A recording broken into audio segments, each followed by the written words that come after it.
"Sir, I'm going to have to ask you to step away from the flag." The voice came sharp, cutting through the airport chatter like a blade. The manager's hand hovered inches above the casket, trying to assert authority he didn't fully understand.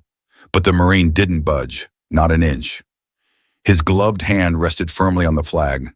His back was straight, his eyes forward. Around him, the crowd paused. Conversation stopped mid-sentence.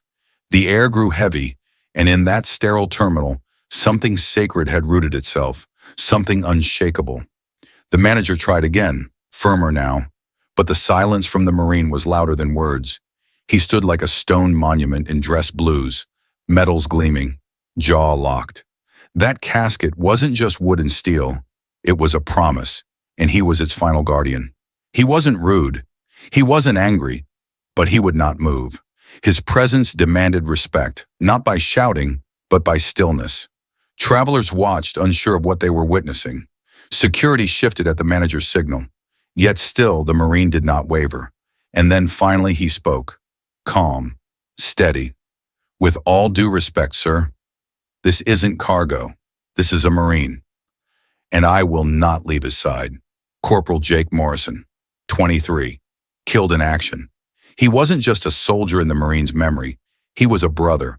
He was the one who sang country tunes after patrols, who cracked jokes even under fire, the one who twisted his ankle in the hills of Helmand and had to be carried back by this very Marine. That bond didn't break when the mission ended. It sure didn't end with death. Escorting Jake home wasn't a duty. It was sacred. Assigned by the Corps, yes, but carried by something deeper.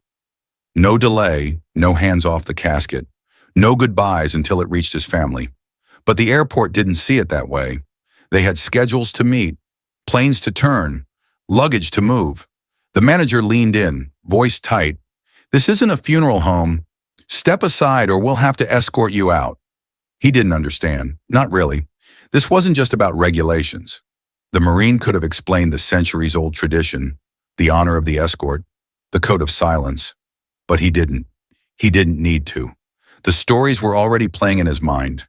Jake laughing about his mom's lemon pie, or dreaming of fishing with his dad again.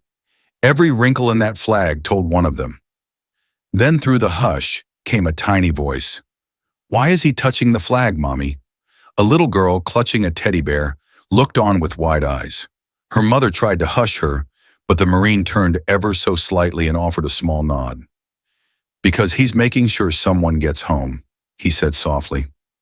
And in that moment, the atmosphere shifted. The security guards froze. The crowd grew still. Even the manager hesitated. They weren't looking at cargo anymore. They were looking at sacrifice, at a man who gave everything, at another man who refused to let him be forgotten. And so he walked, one slow, steady step at a time. The Marine began the final march through the terminal. He didn't ask for permission. Honor didn't wait for clearance. His hand never left the flag.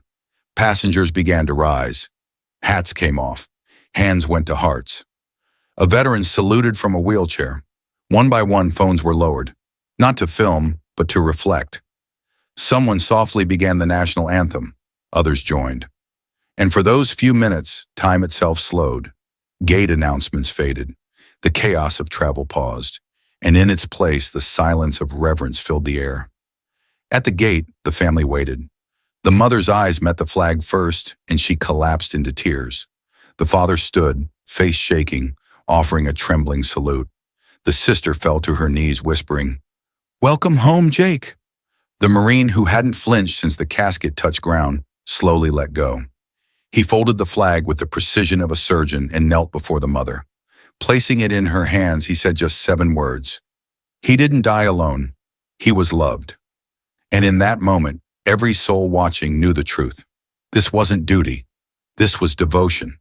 The airport manager, who had tried to stop him, now stood with eyes red and voice low.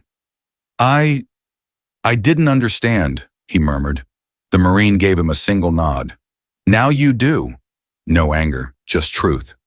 A quiet wave of applause broke out, not loud, not for show, but deep and real and human.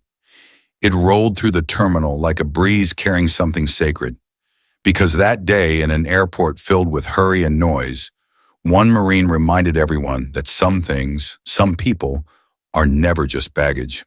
They are memory, they are honor, and they must never be left behind.